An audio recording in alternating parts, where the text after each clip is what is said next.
Search platforms are changing fast, but one constant is that every search starts with a human with a question. And how they ask that question can dramatically impact the results that they see. In today's episode, we are delving deep into the psychology of search and why it matters for brand visibility. I am so excited to geek out about this topic with my friend Garrett Sussman, Director of Marketing at iPullRank. Let's get into it.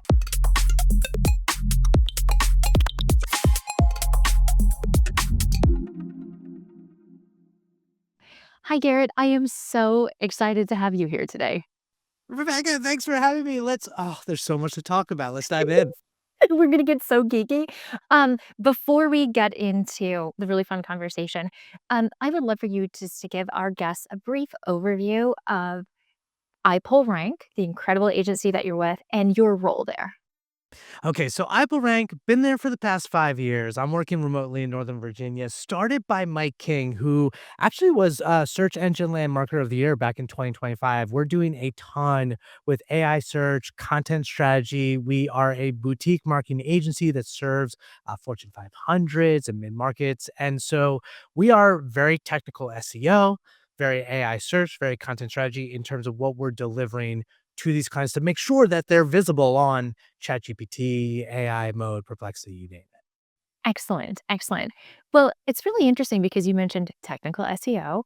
And as marketers, I think we are very quick to get into the mechanics of search, the platforms, the algorithms that are changing, but we often overlook the people behind the keyboard who are doing the search.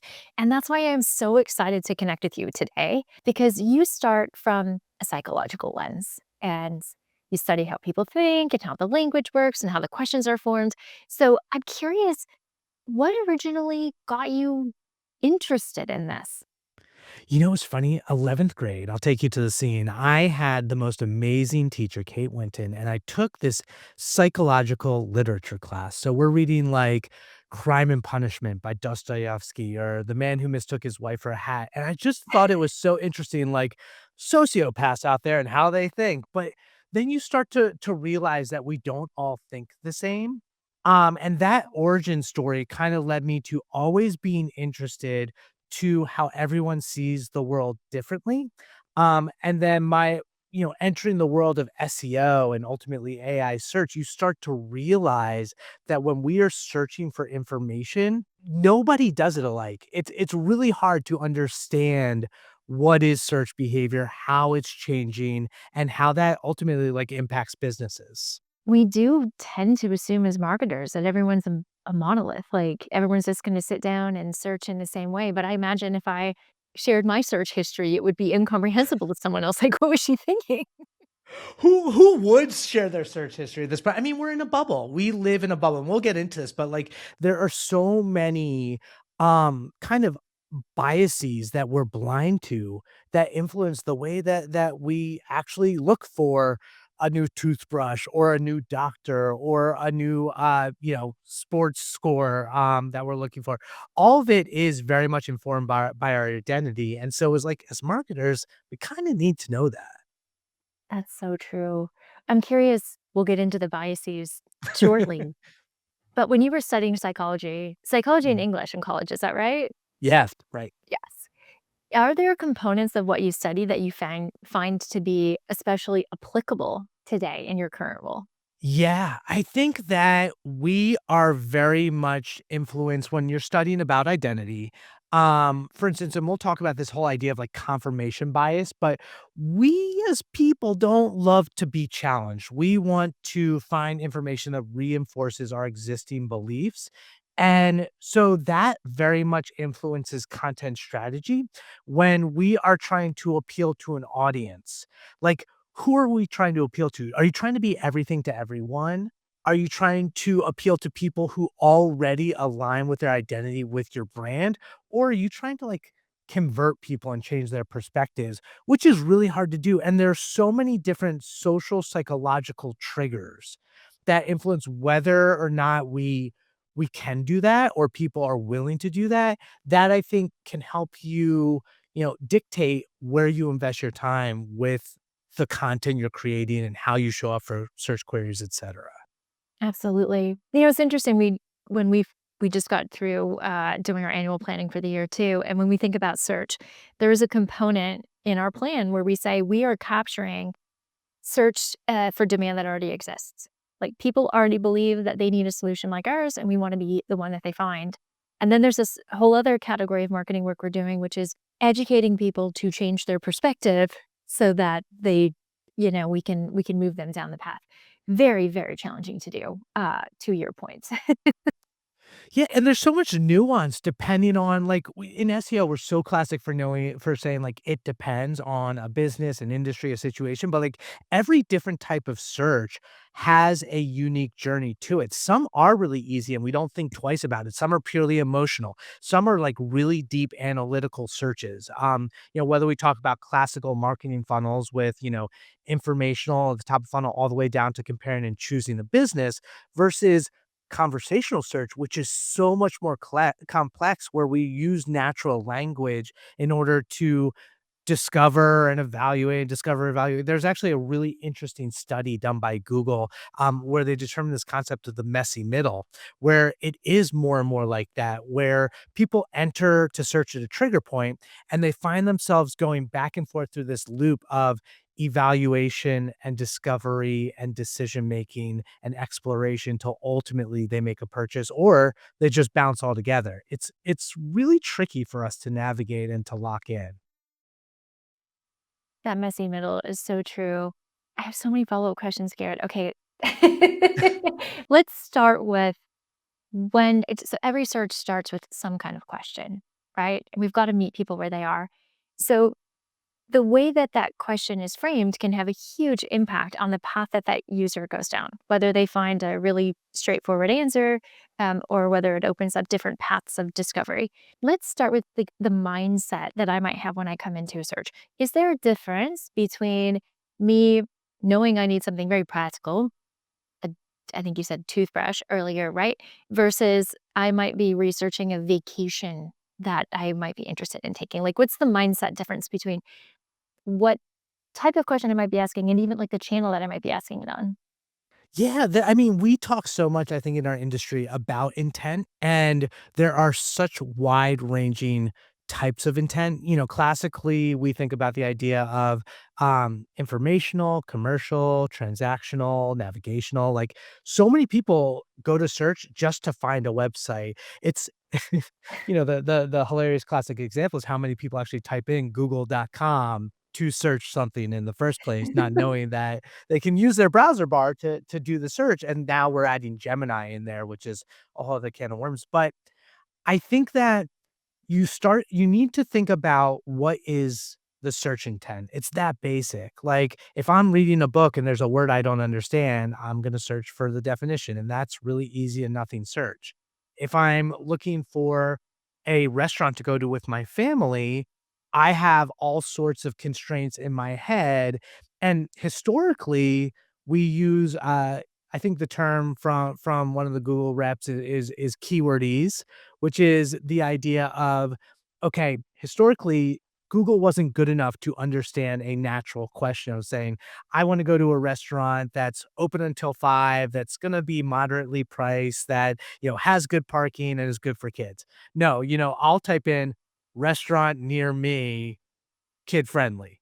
And so the expectations of the results are, put us down a path and then we refine.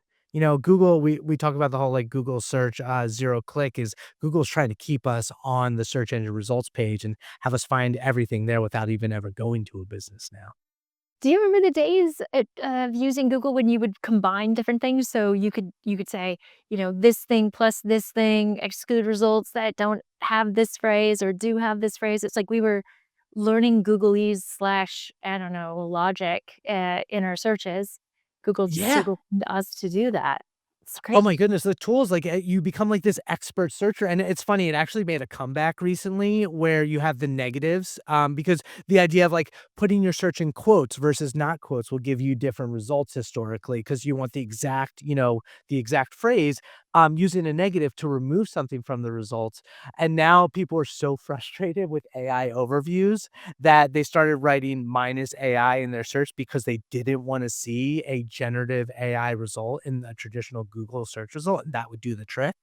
So those operators, they've deprecated a lot of them. Some of them still exist, but I feel like, joking as a elder millennial, we're like the printer generation where it's like we used to figure out all these hacks to make things work, where it's like, people who, are younger, I mean, I don't want to stereotype entire generations, but, like, let's say the greatest generation can't and the newest generation can, and we're in the middle, like, having to figure out tech for them all.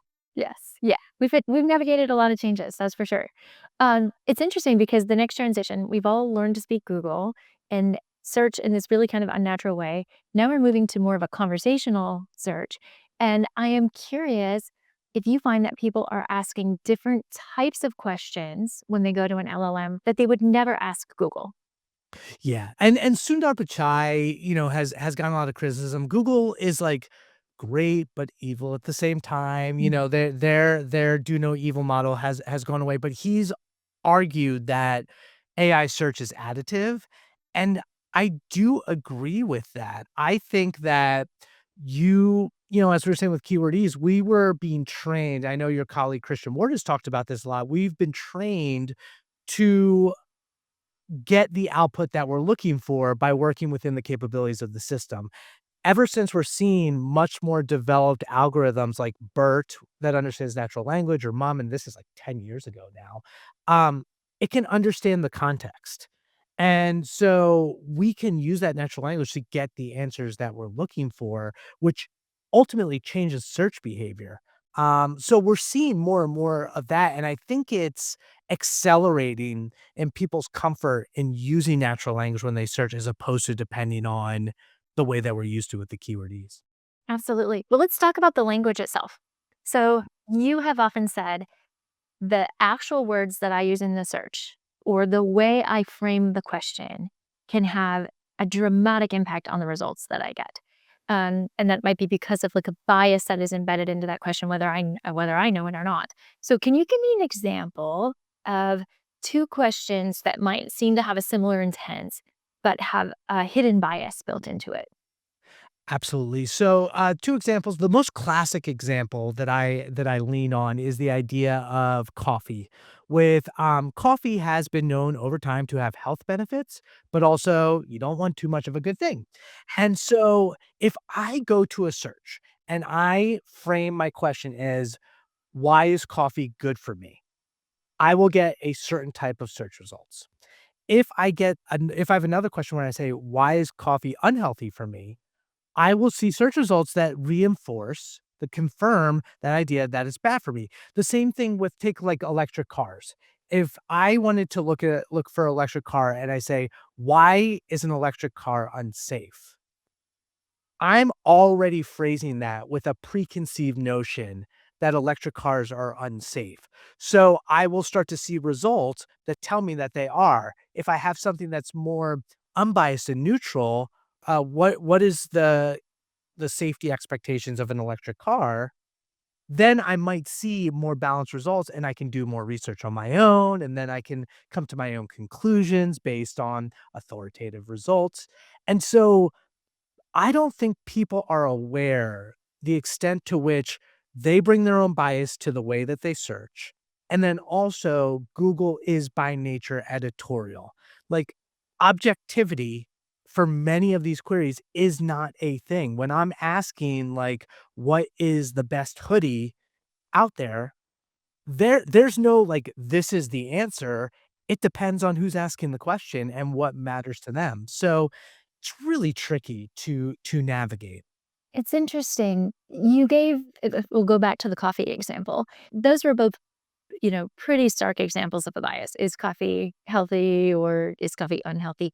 Um, but even if we tried to word a perfectly neutral question, like what is the nutritional value of coffee or something like that, like having been on the other side of this trying to write surveys, even asking a question that doesn't have bias, how was your experience today? Or did you have a good experience today?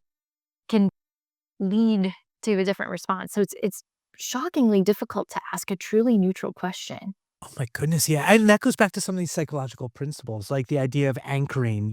We see it in numbers all the time, where if I say a random number, when you're price hunting, that will influence whether or not you think the price of something is too expensive or inexpensive. It doesn't make logical sense. It doesn't feel rational. And yet, if we see the number, 9,999 just anywhere in any context, and then we go and buy something that's for a couple $100, we're like, "Oh, a couple $100 is nothing." But Right. it's all subtle, and the same thing I think happens with sentiment analysis, to your point about the good versus bad. Like, not that we can be hypnotized. I don't think that's a like a weird psychological dark art that's a pseudoscience, but I think you can seed, influences and anchor perceptions. Absolutely, absolutely. And I think this is going to be especially relevant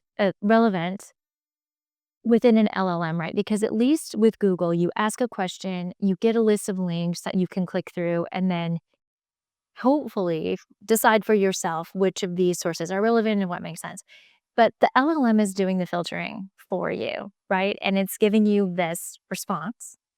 And I'm curious if we are being less critical of the responses that are coming back and taking that more as truth as opposed to thinking more critically about the content that we're seeing on an LLM. Are you like? I'd love to hear your perspective on that. I hate to be negative when it comes to the human race, but like we are lazy, and it takes a cognitive load to think critically.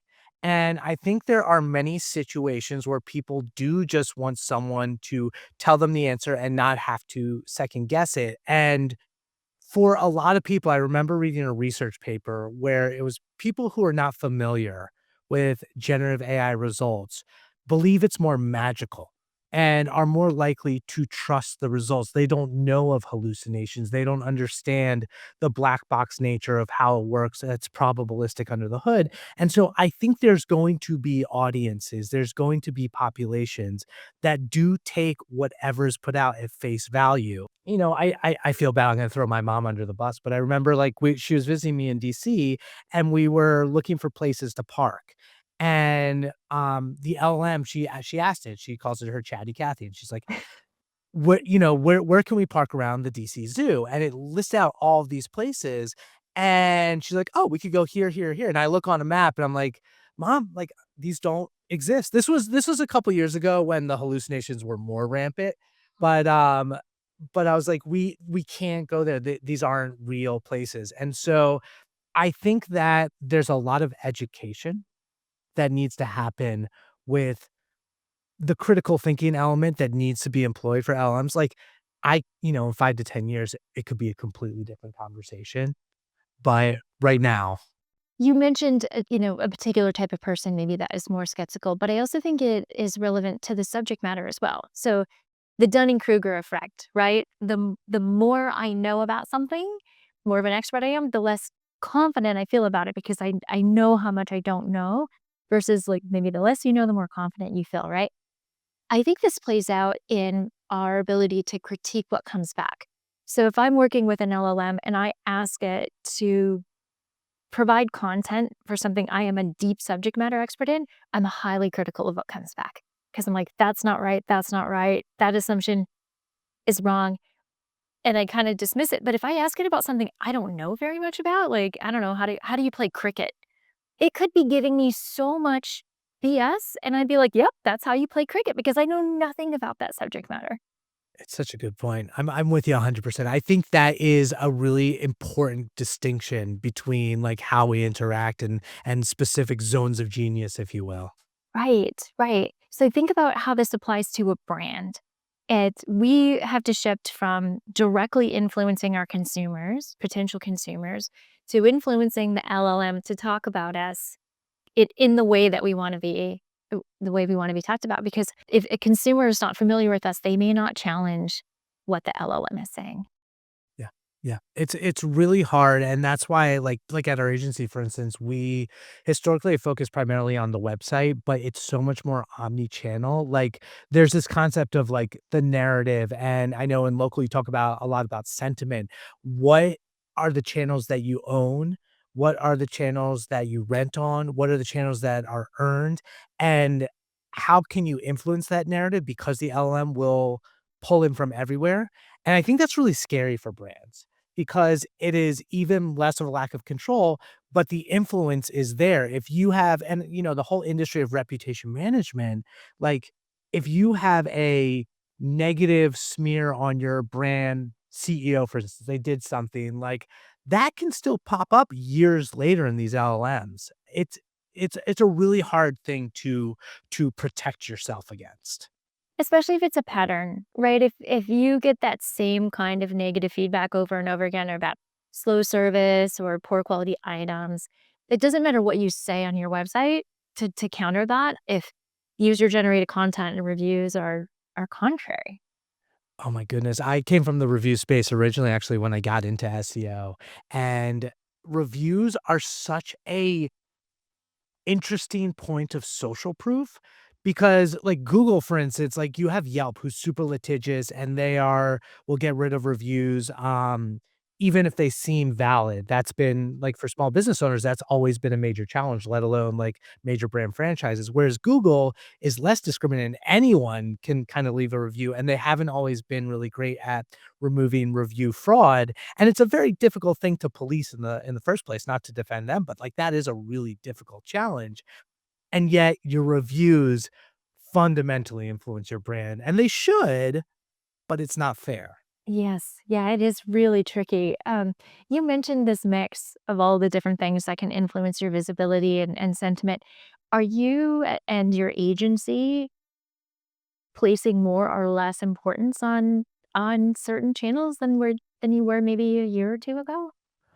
And so one thing that I think is really important is audience research and understanding your industry and understanding what channels matter to your industry, and that's a big part of content strategy. So while we do see some of the data coming out from a variety of different, tools, and I remember to reference Christian again, Christian Ward did, Yext did an awesome kind of citation review of the types of citations that were showing up in LLMs. Reddit tends to be at the top right now you know, in February of 2026. YouTube is towards the top because we know we're seeing more of an influx of multimodal content. So it's not just text, but it's videos, it's data. Even recently, like there for B2B, there's a push of LinkedIn content, which makes sense, like the social networks. And so you do see kind of a lot of these generalized platforms rising to the top, in my opinion, but that is shifting. What we see today isn't necessarily gonna be the case for tomorrow. Are you seeing the same stuff? We study it from a very specific lens, which is how are LLMs answering questions about local businesses? So we're not studying how an LLM might answer the question, what is the best baseball team in history? But we might be answering the question, you know, where's parking near the baseball diamond, right? To your point. So within that context, what we're finding is that the brand's owned properties, the website and their local pages are the most heavily cited because they are the authority on their own information, their business hours, their menu items, ingredients, those sorts of things. And then it's followed by directories and listing sites, which would be Google business profiles. MapQuest shockingly shows up a lot. And so those long tail That makes sites, me happy. right?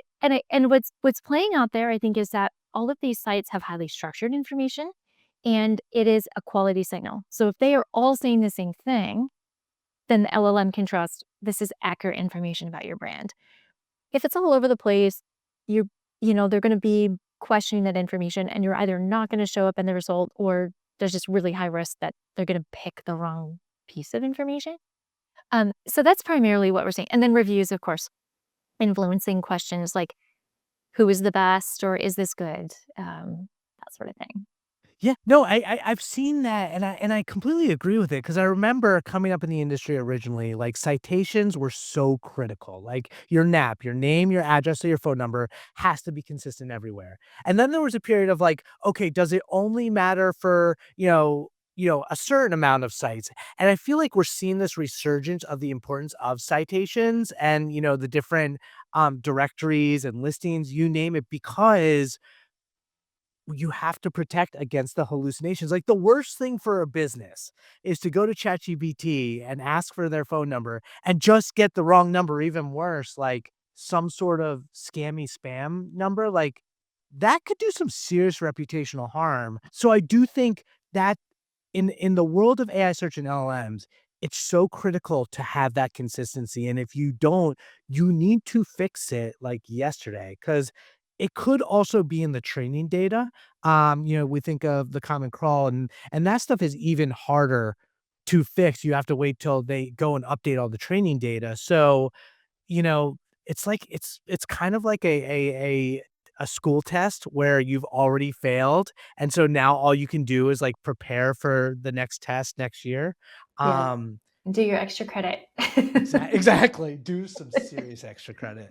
Yeah, I'm curious too, when we think about how LLMs are responding, we didn't even talk about the concept of memory and personalization and the bias that might come through there as well. So, if I'm doing a search on Google and it knows nothing about me, for example, or a fresh pure search, the bias might simply be, in the context of the question itself. But let's say for weeks, um, the LLM has been learning about me, and I consistently say, when I go to a restaurant, I prefer that it's a local restaurant. I want organic ingredients. I want it to be locally sourced. I want a chaos menu, whatever it might be.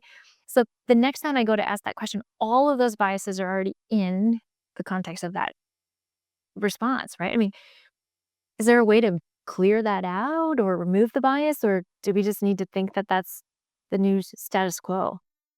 I think, well, so we're used to that at local, right? Because it's like there's an assumption and expectation of a local bias in some capacity. For instance, like, if we are looking for a grocery store recommendation, if you're telling me one's in Australia, like, that's really not helpful for me.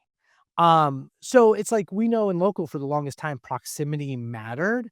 I think that we will see more and more of that influence to because the thing is with prompts or engaging with an AI search platform, you have to provide context to get the best answer. Like, for instance, I said earlier, if I'm looking for a restaurant and I have kids and I need something that's kid friendly, it's a less cognitive load. It's a better experience for me if I can just say, what's the best restaurant for me? And it already knows I had kids and only recommends those and takes that into consideration.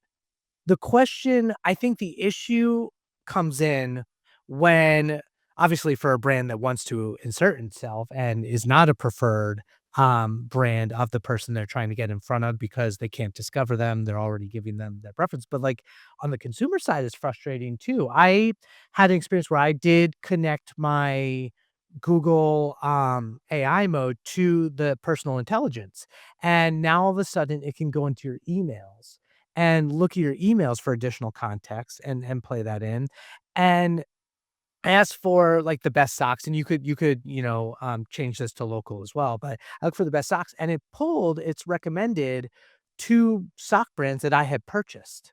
And so you start to think, "Okay, like, is this a good experience? Is this what people actually want with memory, where it knows I like this, it's confirming what I've already purchased, but in this context, do I want this recommendation?" I think that's gonna be the next frontier for local brands to have to try to figure out is, like, how do you bypass those preferences? If it's pure discovery, then you have to, like, kind of find an affinity to that audience, but if they already have their preferences, can you, bypass that? I don't know. What direction do you think we go? It's interesting because it's the premise of brand marketing, right? Mhm. Build a brand that I am loyal to, and every time I'm in the convenience store, I'm gonna pick Coke over Pepsi because it's it's a shortcut in my thinking, but this is the brand.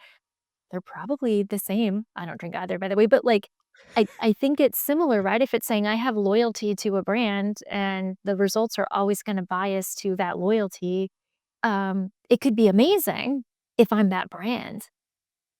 But if I'm not that brand, yeah, how do you break through? That is going to be, I think, a very big challenge, for brands moving forward. And I think ultimately that's why marketing generally is becoming more holistic, where you can't just purely depend on organic search, or the old traditional ways of focusing just on SEO to show up in the results. I think that if you establish that brand visibility in all the other adjacent channels, whether that's social media or whether that's forums or whether that's other, directories or just trades, that's going to be the best way for you to potentially infiltrate a topic that you really are not currently the preferred brand at. Like, from to your point, do the winners keep on winning as a virtuous cycle for the market leaders, or are we going to see Google and OpenAI kind of adjust the way that they function to support the underdogs, the new entries into the market? I think that's to be seen. I hope so. I hope so. Yes, I do too. Well, it is to be seen, and I would love to invite you back to chat about it more as these things unfold. Um, I think the big takeaway here today was that um, a couple, of course, but marketing needs to break down the silos and think differently and holistically about how to get discovered in this era. And it starts so much earlier than when a consumer puts their hands on the keyboard. And it's in the mind of the consumer, and we really need to be tapping more into that great psychology research that you know that we all dug into. So, Garrett, this is so great. Thank you so much for joining us and sharing your perspective. And I would love to have you back again soon. I gotta come. I mean, how dare you not schedule a 5-hour podcast interview that everyone wants to listen to? But, like, when we're talking, it's just you want to keep going because it is a fascinating time to be in our industry. And thank you so much for having me. This is so much fun. Thank you. And if you found this conversation useful, follow the visibility brief, subscribe wherever you listen, and we'll be back next time with more conversations about how discovery is changing and what it means for the marketers navigating it.